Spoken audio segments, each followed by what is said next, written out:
ذکر آتا ہے جس کی وجہ سے سورت کا نام ہی سورہ النمل ہے۔ نمل عربی میں کہتے ہیں چیونٹی کو۔ وہ اپنے لشکر کے سمیت گزر رہے تھے تو چند چیونٹیاں تھیں، ان کی ملکہ ان کو کہتی ہے، قرآن نے اس کا قول نقل کیا ہے کہ سلیمان علیہ السلام اپنے لشکر سمیت آ رہے ہیں، کہیں ایسا نہ ہو بے خبری میں وہ ہمیں پاؤں کے نیچے کچل دیں۔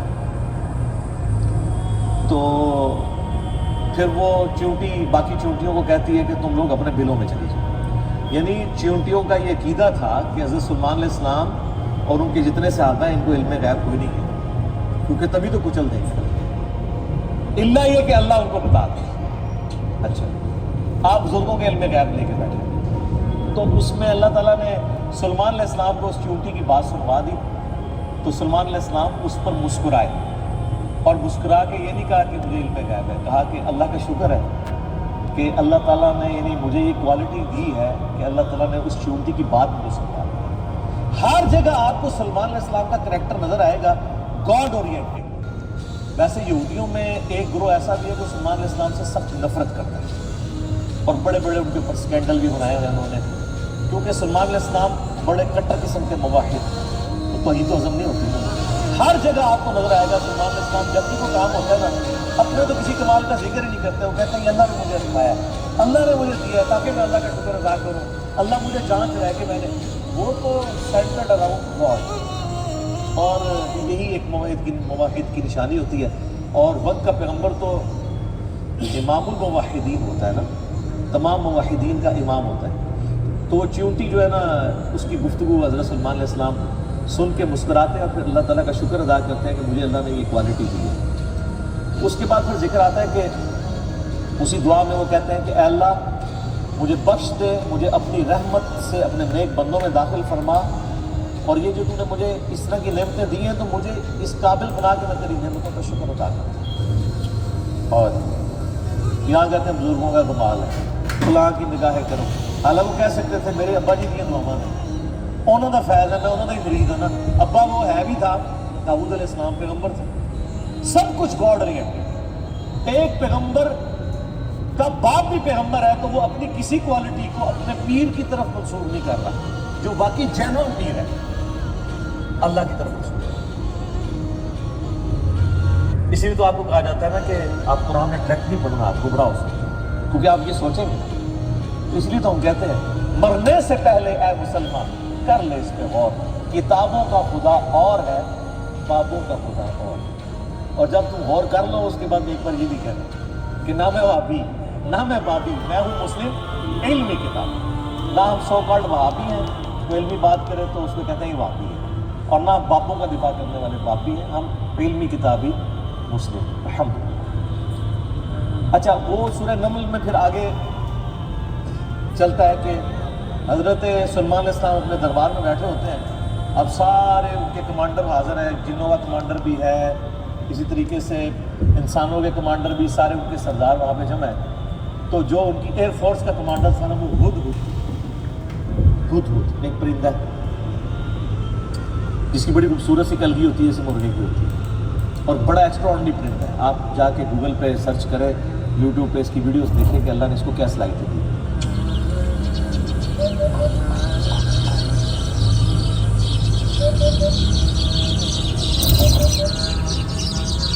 وہ ان کا سمجھ لیں ایئر فورس کا چیف تھا۔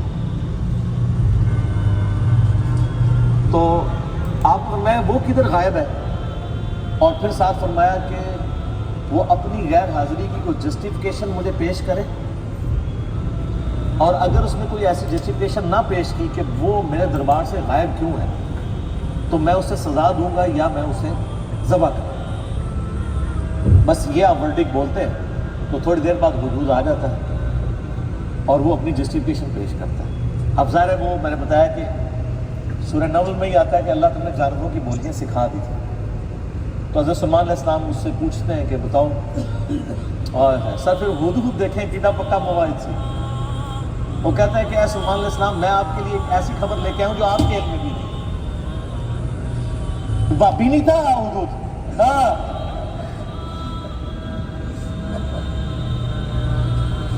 اچھا، سلیمان علیہ السلام نے کہا کیا خبر لے کے آیا ہوں؟ ان کا میں ایک ایسی قوم کے پاس سے آیا ہوں کہ جن کی حکمران ایک ملکہ ہے، عورت، اور اس کا بہت بڑا ایک عرش یعنی اس کا تخت ہے جس پہ وہ بیٹھتی ہے. اب وہ آپ کو نا ویسے کھنڈرات بھی اس کے مل چکے ہیں، ایک پکچر ہمیں ملی، انشاءاللہ ہم اس میں اٹیچ بھی کریں گے. آلموسٹ سمجھ لیں وہ کوئی آج کے دور کے اعتبار سے آپ دیکھ لیں کوئی 50 فٹ چوڑا اور لمبائی میں تقریباً 100 فٹ اور اونچائی میں بھی تقریباً 50 فٹ کے برابر، مختلف اقوال ملتے ہیں. ایک اچھا خاصا بڑا اس کا تخت تھا جس پہ اس کے سارے وہ سردار ارد گرد بیٹھتے تھے، اور وہ اس پتھر کا بنا ہوا بڑا سا. ان کا میں نے ایک عورت دیکھی ہے، تو وہ آپ کے علم میں نہیں ہے کہ وہ حکومت کر رہی ہے ان میں، اور بڑا اس کا ایک تخت ہے، اس کے کئی سردار ہیں، اور شیطان نے ان کے برے اعمال کی نظر میں سوار دی ہے. وہ اللہ کو چھوڑ کے سورج کی پوجا کرتے ہیں. سر ایک ہدہد کو بھی ٹینشن ہے شرک کی. آپ ذرا یہ دیکھیں،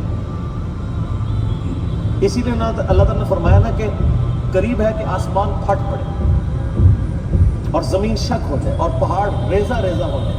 ان دعوا للرحمن ولدا، جو رحمان کے لیے بیٹا تجویز کرتے ہیں، اگر یہ شرک کی تکلیف کا احساس یہ آسمان زمین اور پہاڑوں پہ ہو تو یہ بھی دب جائیں سے کہ اللہ کے لیے اس طرح کی باتیں لوگ کرتے ہیں.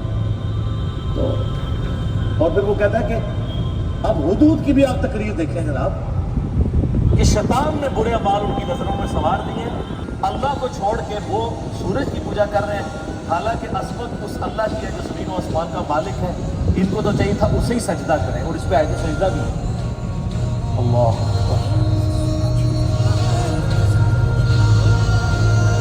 سبحان اللہ. تو اب حضرت سلمان علیہ السلام چونکہ توحید کے امام ہیں، دنیا پہ اللہ تعالیٰ کے ریپرزنٹیٹیو ہیں، جب وہ یہ بات سنتے ہیں نا تو کہتے ہیں میں تیری اس بات کی تصدیق کروں گا، تو سچ کہہ رہا ہے یا جھوٹا بہانا تو نہیں کہیں کر رہا تو.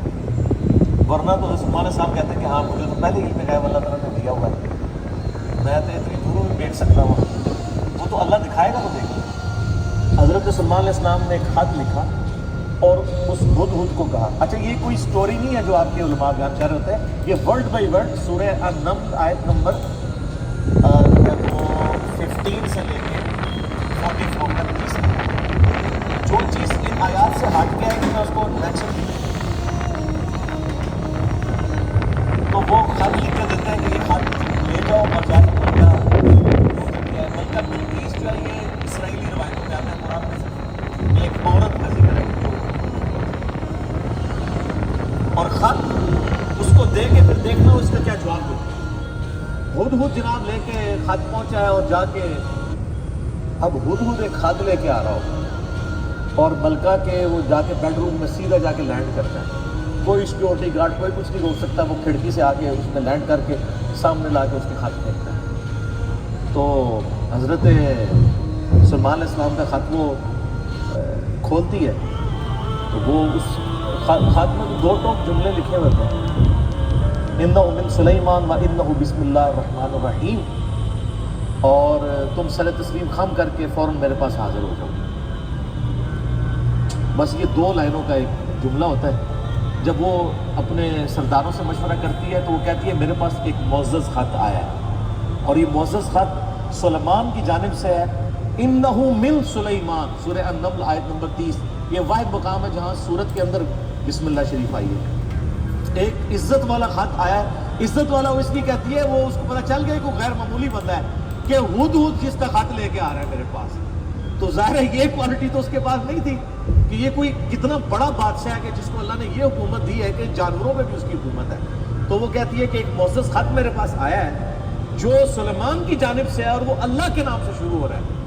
اس سے یہ سنت ٹھہری کہ جب آپ کوئی خط لکھیں کسی کو تو بسم اللہ سے اس کا آغاز کریں، اور اس میں یہ ہے کہ سر تسلیم خم کرو اور میرے پاس حاضر ہو جاؤ. تو وہ اپنے سرداروں سے کہتی ہے کہ میں تمہیں پتہ ہے کہ میں کوئی کام اس وقت تک نہیں کرتی جب تک کہ میں مشورہ نہ کر لوں. ہر معاملے میں تم سے میں مشورہ کرتی ہوں اور میں سب آدمی پڑھ کرتی ہوں. تو مجھے بتاؤ تو مجھے کیا مشورہ آ. تو سردار تو آپ کو پتہ ہے تو ان کی تو ایک خاص جنگجو نیچر ہوتی ہے. انہوں نے کہا ہم تو بڑے طاقتور ہیں, بڑے زور آور ہیں, ہم ہر طرح کے بادشاہ کا مقابلہ کر سکتے ہیں, آپ ہمیں حکم دیں, دیکھی جائے گی. لیکن وہ تو سمجھدار ہوتی ہے. جس میں مجھے بھی آگے لوگ پھونک چڑھا رہے ہوتے ہیں, لیکن جو بندہ ڈرائیونگ سیٹ پہ بیٹھا ہوتا ہے اس کو پتہ ہوتا ہے کہ کام کو کس حکمت سے لے کے چلنا. تو وہ ملکہ کہتی ہے کہ اس کو تو اندازہ ہو گیا کہ یہ کوئی عام بندہ نہیں ہے, ان کی ساری پھوپھا نکال دے گا وہ. تو وہ کہتے ہیں کہ وہ ملکہ آگے کہتی ہے, اس کے الفاظ اللہ تعالیٰ نے نقل کیے. وہ کہتی ہے کہ یاد رکھنا, بادشاہ جب کسی ملک میں داخل ہوتے ہیں نا تو وہاں کے شرفاء کو ذلیل کر دیتے ہیں. تو یعنی یہ جو ہمارے پاس ملک ہے یہ بھی ہمارا چھین جائے گا. ہم میں یہ طاقت نہیں کہ ہم اس شخص کا مقابلہ کر سکیں. یہاں پہ بھی آپ دیکھ رہے ہیں انگریزوں نے یہ کیا ہے نا, جب انگریز یہاں حکومت میں ہے نا, سب سے زیادہ ذلیل انہوں نے کیا ہے خاندان مغلیہ کو, اس لیے کہ وہ یہاں پہ رولرز تھے. تو انہوں نے کہا پہلے تو جناب ان کو اتنا ذلیل کرو نا, کیونکہ ان کے اندر جراثیم موجود ہے حکومت کرنے کی, ان کو تو ذلیل کرو. تو وہ ملکہ کی بات یونیورسل ٹروتھ اللہ نے نقل کیا کہ جب بادشاہ داخل ہوتے ہیں تو وہاں کے شرفاء پھر سب سے پہلے وہ ذلیل ہوتے ہیں. تو وہ کہتی ہے کہ اس میں جلدی نہیں ہمیں کرنی چاہیے, میں سلمان کو نا کچھ گفٹ بھیجتی ہوں اور میں دیکھتی ہوں کہ اس کے رسپانس میں وہ کیا کرتے ہیں, تو پتہ چل جائے گا کہ وہ واقعی ایک دنیا دار بادشاہ ہے یا اللہ کا ریپرزنٹیٹیو ہے. یہ اس نے چیک پوائنٹ رکھا کہ اگر دنیاوی بادشاہ ہوا تو دنیاوی بادشاہ پرانے زمانوں میں دوسرے ملکوں پہ کیوں حملہ کرتے تھے, تاکہ ان سے ان کی دولت ہتھیائے. تو اگر ہم جزیہ دینے پہ آمادہ ہو جائیں اور سالانہ ہم ایک رقم مقرر کر لیں گے, اتنا آپ کو ٹیکس یا جزیہ دیا کریں گے, تو وہ ٹل جائے گا. تو وہ بڑے زیادہ تحائف دے کے نا ایلچی روانہ کرتی ہے سلمان علیہ السلام کے پاس.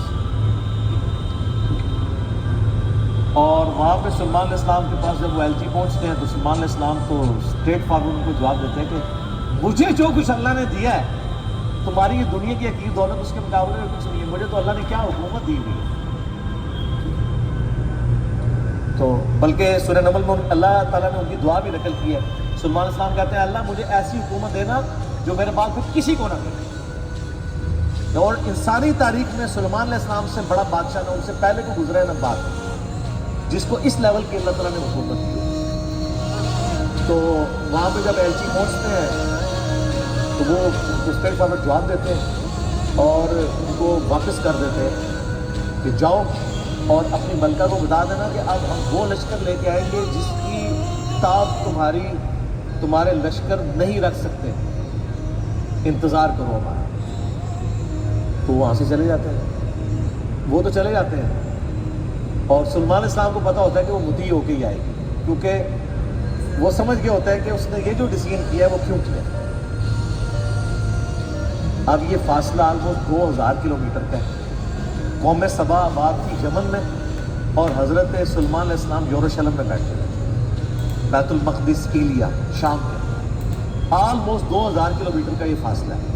تو آپ سمجھ لیں یہ فاصلہ طے کرنے کے لیے بھی 40 سے 50 دن پیدل چاہیے. تو سلمان علیہ السلام جب ان کو واپس کرتے ہیں, وہاں پہ جب واپس خط پہنچتا ہے تو ظاہر ہے ملکہ تو پہلے ہی اس کو سمجھ آ گئی ہوتی ہے کہ کوئی عام بندہ نہیں ہے. تو ملکہ یہ ڈیسائیڈ کرتی ہے کہ میں خود سلمان کے پاس جاؤں, کیونکہ اس خط میں پہلے میں کیا لکھا تھا کہ مطیع ہو کے میرے پاس حاضر ہو. سر یہ بادشاہ کا آپ لیول دیکھیں کہ دوسرا بادشاہ جنگ بھی نہیں کرنی پڑ رہی, سیدھا وہ خود حاضر ہو. خیر اس بات کو کچھ عرصہ گزر جاتا ہے. جب اس کا لشکر آنے کے 3-4 دن یا کچھ دن باقی رہ جاتے ہیں نا, تو سلمان علیہ السلام اپنی مجلس میں بیٹھے ہوتے ہیں. تو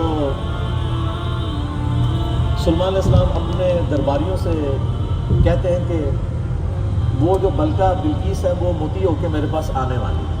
ان کو پتہ ہے, فیڈ بیک مل جاتی ہے, اللہ تعالیٰ نے وحی کے ذریعے آگاہ کر دیا. تو پھر وہ ایک گفتگو کرتے ہیں وہاں پہ, جہاں پہ وہ تخت بلقیس کا ذکر ہے. اور عاصم بن برقیہ کا نام قرآن میں نہیں ہے, یہ اسرائیلی روایتوں میں. وہ سورۃ النمل کی آیت نمبر ہے 30. اعوذ باللہ من الشیطان الرجیم, بسم اللہ الرحمن الرحیم. بلکہ آیت نمبر 30 میں تو وہ یہ آگے 38 نمبر سے آن پڑھ. 30 تو پہلے گزر چکی نا, انہ من سلیمان و انہ بسم اللہ الرحمن الرحیم. یہ آیت نمبر ہے 38. قال یا ایھا الملأ ایکم یأتینی بعرشها قبل ان یأتونی مسلمین. حضرت سلیمان علیہ السلام کہتے ہیں اے میرے سرداروں جو میرے ساتھ اٹیچ لوگ ہو، تم میں سے کون ہے کہ جو مجھے اس ملکہ کا تخت لا کر دے اس سے پہلے کہ وہ سر تسلیم خم کرتی ہوئی میرے پاس حاضر ہو؟ کون ہے کہ جو کہہ سکے؟ قال عفریت من الجن، تو ایک بڑا دیو ہیکل جن کہتا ہے انا آتیک بہ قبل ان تقوم من مقامک، کہ میں آپ اس محفل برخاست ہونے سے پہلے 3-4 گھنٹے کی جو بھی آپ کی مجلس ہوتی ہے، مجلس ختم ہونے سے پہلے میں وہ تخت آپ کو یہاں پہ لا دوں. 2000 کلومیٹر سے اتنا بڑا تخت پتھر کا وزنی 3-4 گھنٹے کیا، وہ تو آج بھی آپ اگر جہاز میں بھی لائیں تو 3-4 گھنٹے میں نہیں پہنچ سکتا، اس کو تو لفٹ کرنے کی کام کرنا. وَإِنِّي عَلَيْهِ لَقَوِيٌّ أَمِينٌ، اور میں اس کے اوپر امانت دار بھی ہوں، میں پوری رسپانسبلٹی سے یہ کام کروں گا، اور میں طاقت بھی مجھے اللہ نے دی ہے، جماعت کو میں نے بہت طاقت دی. تو حضرت سلیمان علیہ السلام ایگری نہیں کرتے اس میں. تو پھر ایک اور شخص قال الذی عنده علم من الکتاب، وہاں ایک شخص بیٹھا ہوتا ہے جس کے پاس کتاب میں سے علم ہوتا ہے. وہ کہتا ہے انا آتیک بہ قبل ان یرتد الیک طرفہ، میں اس تخت کو آپ کے سامنے حاضر کر دوں گا آپ کی آنکھ جھپکنے سے پہلے، فریکشنز آف سیکنڈ میں لے آؤں گا. ہمارے لیے تو وہی ہضم کرنا مشکل ہے، تو یہ تو ہے بہت بڑی چیز ہے. تو یہ اس نے دعویٰ کیا، بس یہ دعویٰ کرنے کی دیر تھی اور وہ لے بھی آیا تھا. فلما رآہ مستقرا عنده، تو حضرت سلیمان علیہ السلام نے جب وہ تخت وہاں پر آیا ہوا دیکھا، قال ھذا من فضل اللہ، انہوں نے کیا حضور کتنے پہنچے بزرگ کو، کیا بات ہے، کیا صاحب کرامت، نہیں کمٹ کر کہ یہ میرے رب کا فضل ہے.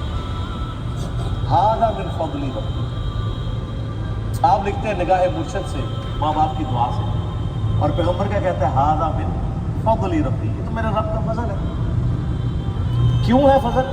لیبلونی اشکر ام اکفر، تاکہ وہ مجھے آزمائے کہ میں اس کا شکر گزار بنتا ہوں یا ناشکرا. یہ سب توحید ہے.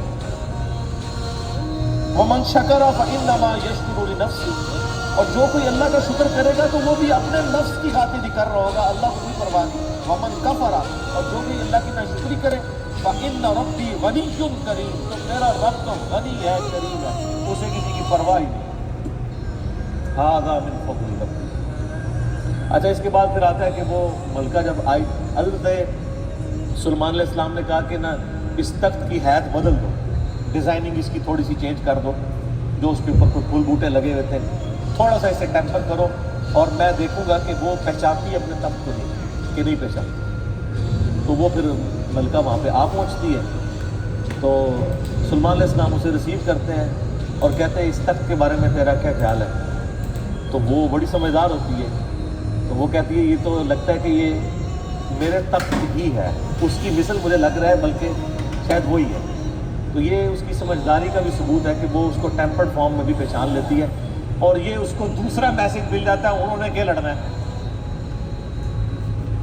اس نے کہاں سے لڑنا ہے. وہ تو یہ بھی نہیں تھی ایکسپیکٹ کر سکتی کہ 4 مہینے میں بھی کوئی اٹھا کے یہاں لا سکے. ابھی تو اس کو یہ پتہ ہی نہیں تھا یہ تو ایسے آیا ہوا ہے.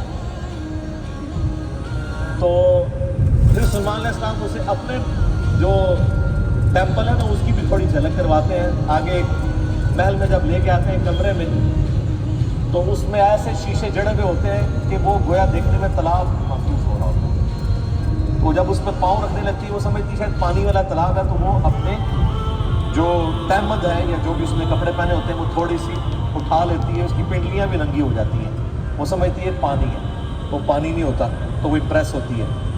اور پھر وہ وہاں پہ کہتی ہے کہ میں سلمان کے ساتھ اپنے رب کے سامنے سر تسلیم خم کرتی ہوں، جو میں شرک کرتی رہی میں اللہ کی طرف رجوع لاتی ہوں، اور وہ اسلام قبول کرتی ہوں۔ باقی اسرائیلی روایتوں میں بھی ملتا ہے کہ سلمان علیہ السلام کا نکاح اس کے ساتھ ہوتا ہے۔ قرآن نے اس چیز کو ایڈریس نہیں کیا، قرآن تو بس کنکلوڈ اس پہ کرتا ہے کہ وہ مسلمان ہو جاتا ہے، نہ وہ بریلوی ہوتی ہے، نہ دیوبندی ہوتی ہے، نہ اہل حدیث ہوتی ہے، نہ شیعہ ہوتی ہے، بلکہ مسلمان ہو جاتی ہے۔ اور آپ یہ الفاظ دیکھیں جناب، مسلمان مسلمان ہی ہے ہر طرف۔ ہاں، قالت رب انی ظلمت نفسی، وہ کہتی ہے میرے رب میں اپنی جان پہ ظلم کرتی رہی اس سے پہلے، واسلمت مع سلیمان للہ رب العالمین، اور میں سلیمان کے ساتھ سر تسلیم خم کرتی ہوں اس رب کے سامنے، اللہ کے سامنے جو سارے جہانوں کا پالنے والا ہے۔ میں سر تسلیم خم کرتی ہوں، میں مسلم ہوتی ہوں، تو وہ اپنا آپ اپنے رب کے حضور سر تسلیم خم کرتی ہے۔ تو یہ واقعہ یہاں پہ مکمل ہوا۔ اب وہ یہ کہتے ہیں جناب کہ جی وہ انہوں نے فکر لگ، اچھا اس سے توحید اخذ کرنی چاہیے تھی، یہ چکر میں پڑھ کے وہ کہتے ہیں وہ بندہ لبو کیڑا ہی جنہیں اینج کر کے تخت لے کے آئے۔ وہ بندہ اگر امپورٹنٹ ہوتا نا تو اللہ تعالیٰ اس کی تعریف وہاں پہ بیان کرتا، اس کے تو فوراً صاحب ہذا من فضل ربی آ گیا۔ وہ کہتے ہیں جی کوئی ولی اللہ تھا تو اب اس کا بندہ ولی اللہ یہ سب کچھ کر سکتے ہیں، اچھا جی تو پھر کیا کریے جو کر سکتے ہیں؟ تو وہ کہتے ہیں آپ کو فائدہ کرنا چونکہ ایسے ولی اللہ رفع دہن نہیں کرتے۔ یہ کچھ کہنا چاہ رہے ہوتے ہیں نا، آپ یہ کرنا ایاک نستعین پڑھنا چھوڑ دیں، آپ ان بابوں کو پکار دیں، یہ کہنا چاہ رہے ہوتے ہیں وہ سب۔ تو تھوڑے اتنے اللہ نے بلا چاہتی تھی اور تک وہ تھوڑا میں ہوتی کہ میں انہیں یقین نہیں کرنا ہو چکی ہے، لیکن آج میں اس ایک واقعے کی کرنا ہوں۔ قرآن پاک خاموش ہے کہ یہ قوم، یہ جن تھا، انسان تھا، فرشتہ تھا، پیغمبر تھا، کہاں پہ ایک شخص تھا جس کے پاس کتاب کا علم، قرآن کی روح سے تو کتاب کا علم جو ہے نا وہ پیغمبر کو دیا جاتا ہے۔ عین ممکن ہے وہ پیغمبر ہو، کیونکہ عین ممکن ہے وہ کوئی فرشتہ ہو، جیسا کہ بخاری مسلم میں حدیث ہے، اے اللہ روح قدس کے ذریعے حسان کی مدد فرما۔ حسان ابن ثابت شیر کہتے تھے تو اللہ تعالیٰ کے حضور نبی علیہ السلام نے دعا کی کہ جبرائیل علیہ السلام کے ذریعے اس کی مدد فرما، جس طرح قرآن پاک میں آتا ہے عیسیٰ علیہ السلام کی اللہ نے مدد کی تھی روح قدس کے ذریعے کہ وہ مٹی کی مورت میں پھونک مارتے تھے وہ پرندہ ہو جاتی تھی، مادرزاد اندھے اور کوڑیوں پہ ہاتھ پھیرتے تھے تو اس کو شفا ہو جاتی تھی۔ روح قدس کے ذریعے حضرت عیسیٰ علیہ السلام کی مدد کی گئی، تو یہاں پہ بھی سلیمان علیہ السلام کی مدد کسی فرشتے کے ذریعے کی گئی ہے، اہم ممکن ہے۔ اور امام فخر الدین رازی المتوفیٰ 606 ہجری، جنہیں صوفیاء بھی امام مانتے ہیں اور علماء کا طبقہ بھی امام مانتا ہے، انہوں نے بڑی ایک مشہور تفسیر لکھی، تفسیر کبیر، بڑی بڑی خرافات ہیں اس تفسیر میں، اچھی چیزیں بھی ہیں۔ وہ بضد ہے کہ یہ جو الفاظ ہے نا کہ وہ شخص جس کے پاس کتاب کا علم تھا یہ خود حضرت سلیمان علیہ السلام ہی تھے۔ سلیمان علیہ السلام خود وہ تخت لے کر آئے اور ان کا ہاتھ دیکھو میں لے آیا ہوں۔ اچھا اب ان ساروں کو مصیبت پڑ گئی ہے، پوری تصوف کھڑی تھی واقعے پہ، صوفیوں کے امام اور ایسا امام جسے علماء بھی امام مانتے ہیں، اور کہتے ہیں سلیمان علیہ السلام آپ لے کے آئے ہیں۔ اب اگر سلیمان علیہ السلام لے آتے ہیں تو ساری باتیں ختم۔ تو یہ میں نے علمی طور پہ بات کی، لیکن یہ ان کی جو تفسیر ہے یہ قرآن میں فٹ ان نہیں بیٹھتی۔ قرآن پاک اس معاملے کو اس سے زیادہ اہمیت نہیں دیتا کہ اللہ تعالیٰ کی قدرت کا اظہار ایک شخص سے ہوا جو حضرت سلیمان علیہ السلام کا درباری تھا، چاہے وہ جن تھا، فرشتہ تھا یا کوئی پیغمبر تھا، انسان تھا، کوئی بھی تھا۔ اس کے بعد ہمیں رویہ بتایا گیا کہ ہم نے اللہ کی طرف رجوع لانا، یہ نہیں کہا گیا کہ اس سے آپ نے اپنے بزرگ باتیں ثابت کر، یہ بالکل غلط ایٹیچیوڈ ہے۔ اور اس کے اوپر یہ ڈاکٹرن کھڑا کرنا کہ جی حضرت سلیمان علیہ السلام کے امتی کی اگر یہ شان ہو تو نبی علیہ السلام کے امتیوں کی شان اس سے زیادہ ہوگی۔ شان زیادہ ہونے کے لیے کمالات کا زیادہ ہونا ضروری نہیں ہوتا۔ قرآن کو شان کی بنیاد علم بتاتا ہے، اور اس کے بعد اگر آپ کی نسبت بھی ہے، جیسے نبی الاسلام کو اللہ نے اگلی امتوں پہ ان کی امت کو فضیلت دی ہے نبی الاسلام کی وجہ سے، کنتم خیر امۃ اخرجت للناس، اور نبیوں والا کام بھی ہے تأمرون بالمعروف وتنہون عن المنکر وتؤمنون باللہ۔